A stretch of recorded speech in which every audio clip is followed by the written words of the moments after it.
The following program is video supplemental instruction. VSI is brought to you by the Teaching Center, UF's Learning Support Center, www.teachingcenter.ufl.edu.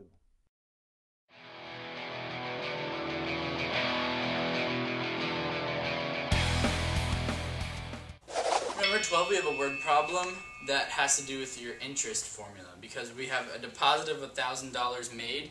We're asked for the time and years required for the investment to double at an annual interest rate of 6% compounded monthly. So remember, for compound interest, we have the following formula. The accumulated amount, the amount you want to end up with, is equal to the P, the principal amount. So we're going to have 1 plus R over N to the NT. So what these stand for, again, R is your rate, your interest rate. N is your number of compoundings per year. And T is the time in years. So let's fill out all the information we have in this problem. We have our initial deposit is 1,000. We want it to double, so we know our accumulated amount is going to be 2,000. We know that our interest rate is 6%, so remember that you have to write this as a decimal. So we're going to put 0.06 for R. N, it's compounded monthly, so N is going to be 12, because you would compound it 12 times every year. And lastly, we don't know T, that's what we're trying to find, so we have 12T as the power because we have N there.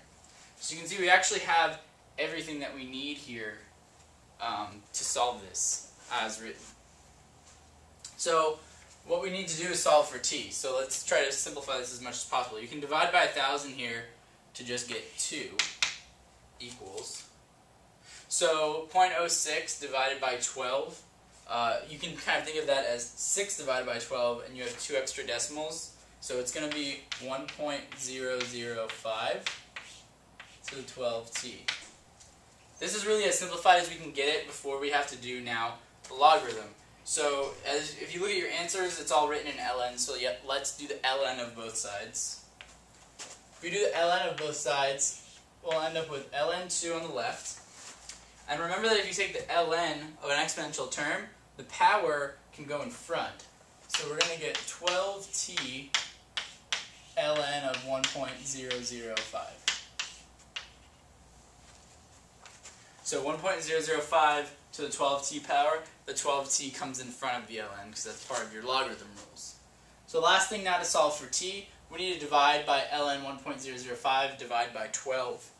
So we're going to get ln2 divided by 12 ln 1.005